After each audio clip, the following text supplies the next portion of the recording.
Hi, welcome to Promises of Jesus Christ. Promises, வாக்குத்தத்தங்கள். கர்த்தராகிய இயேசு கிறிஸ்து வேதத்தில் நமக்கு அநேக வாக்குத்தத்தங்களை கொடுத்துருக்காங்க. கிட்டத்தட்ட 7487 வாக்குத்தத்தங்கள் கர்த்தர்கிட்டேருந்து நமக்காக வேதத்தில் கொடுக்கப்பட்டிருக்கு.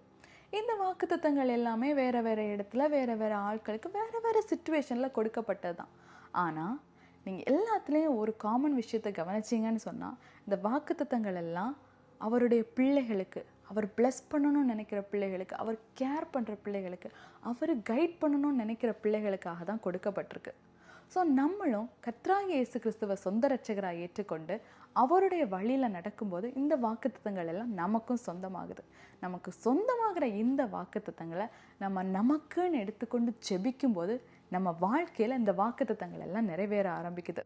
இந்த சேனலில் நம்ம அவருடைய வாக்குத்தத்தங்களை தியானித்து அதை நமக்கு சொந்தமாக்கி கொள்ள போகிறோம். இப்போது அவர் அநேக வாக்குத்தத்தங்கள் பைபிளில் கொடுத்துருக்காங்க. நம்ம இதெல்லாம் தியானிக்கிறதுக்கு முன்னாடி இந்த வாக்குத்தத்தங்களெல்லாம் வச்சு நம்ம ஜெபிச்சோன்னா நம்ம வாழ்க்கையில் இதை நிறைவேறும் அப்படின்ற ஒரு நிச்சயத்தோடு அதை தியானித்தோன்னா ரொம்ப நல்லாயிருக்கும். அப்படி தானே? ஏன்னா ஒரு நிச்சயத்தோட ஒரு நம்பிக்கையோடு நம்ம ஜெபிக்கும்போது இந்த வாக்குத்தத்தங்கள்லாம் ரொம்ப சீக்கிரமாக நம்ம வாழ்க்கையில் நிறைவேறதை நீங்கள் பார்க்கலாம். அதனால தான் நம்ம நிறைய சொல்லுவோம், வாக்கு பண்ணினவர் மாறாதவர், தேவன் உண்மையுள்ளவர், அவர் பொய் சொல்லாதவர், இந்த மாதிரி நிறைய நமக்கு உண்டு. அதனால தேவன் வாக்கு பண்ணினவர் கண்டிப்பாக மாற மாட்டார். அதனால தான் இன்றைக்கி நான் எடுத்திருக்கிற வசனம் 2 கொரிந்தியர் 1:20 வாசிக்கலாம்.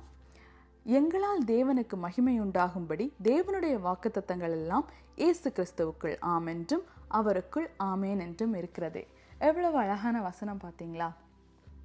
தேவனுடைய வாக்குத்தத்தங்கள் எல்லாம் கவனித்து பார்த்தீங்களா?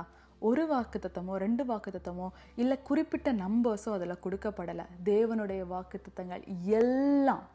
அப்போது அவர் கொடுத்திருக்கிற இந்த 7000க்கும் அதிகமான இந்த வாக்குத்தத்தங்கள் எல்லாமே அவருக்குள் ஆம் என்றும் அவருக்குள் ஆமேன் என்றும் இருக்கிறதேன்னு சொல்லியிருக்கு. அப்போ இந்த வாக்குத்தத்தங்களுக்கு எல்லாம் நமக்கு இங்கே நமக்கு நிச்சயம் கொடுக்கப்பட்டிருக்கு. இந்த வாக்குத்தத்தங்கள் எல்லாமே நமக்கு நிறைவேறும். நம்ம அதை வச்சு ஜெபிக்கும்போது இந்த வாக்குத்தத்தங்கள் எல்லாமே நமக்கு நிறைவேறும் அப்படின்னு சொல்கிற நிச்சயம் இந்த வசனத்தில் நம்ம இருக்குது.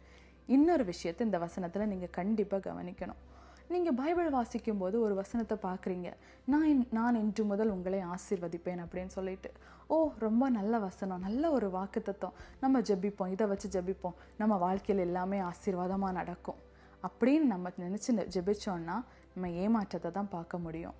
ஏன்னா அந்த வசனத்தில் நீங்கள் கவனிக்கும்போது அதில் கொடுக்கப்பட்டிருக்கு, இயேசு கிறிஸ்துவுக்குள் ஆம் என்றும் அவருக்குள் ஆமேன் என்றும் இருக்கிறது. அப்போ நம்ம ஒரு வசனம், ஒரு வாக்குத்தத்தை நம்ம வாழ்க்கையில் நிறைவேறணும்னு சொன்னால் அதுக்கு அவர் கொடுத்துருக்கிற கட்டளைகளை, கற்பனைகளை கை கொண்டு அவருடைய வழியில் நம்ம நடக்கும்போது தான் அந்த வாக்குத்தத்தை நம்மளுக்கு நிறைவேறும். அதனால தான் சொல்லியிருக்கு, இயேசு கிறிஸ்துவுக்குள் அவருக்குள் நம்ம இருக்கும்போது ஒவ்வொரு வாக்குத்தத்துக்கும் ஏசப்பா ஒரு கற்பனை, ஒரு கட்டளையை கொடுத்துருக்காருங்க. நம்ம வாக்குத்தத்தங்களை தியானிக்கும் போது நம்ம அதை பார்க்க போகிறோம். அந்த வாக்குத்தத்தை நமக்கு ஒரு நிறைவேறணும்னா அதுக்காக அவர் கொடுத்துருக்கிற ஒரு கட்டளையும் கற்பனையும் நம்ம கை கொண்டு அவருடைய வழியில் நம்ம நடக்கும்போது அந்த வாக்குத்தத்தை நம்மளுக்காக நிறைவேறும். நான் இனி வரப்போகிற வீடியோலெல்லாம் இந்த வாக்குத்தத்தங்கள், அவர் கொடுத்துருக்கிற வாக்குத்தத்தங்களை நம்ம தியானித்து அதை நம்ம எப்படி சொந்தமாக்கி கொள்ளலாம், நம்ம வாழ்க்கையில் அதை எப்படி சொந்தமாக்கி கொள்ளலான்றதை நம்ம பார்க்க போகிறோம். இதுதான் இந்த சேனலில் என்னோடய முதல் வீடியோ. இந்த வீடியோவை பார்த்ததுக்காக ரொம்ப தேங்க்ஸ். பிடிச்சிருந்துன்னா அந்த சேனலை சப்ஸ்கிரைப் பண்ணுங்கள். உங்களுக்கு ஏதாவது சஜஷன் இருந்ததுன்னா கண்டிப்பாக எனக்கு சொல்லுங்கள். நெக்ஸ்ட் வீடியோவில் சந்திக்கலாம். God bless you. Bye-bye.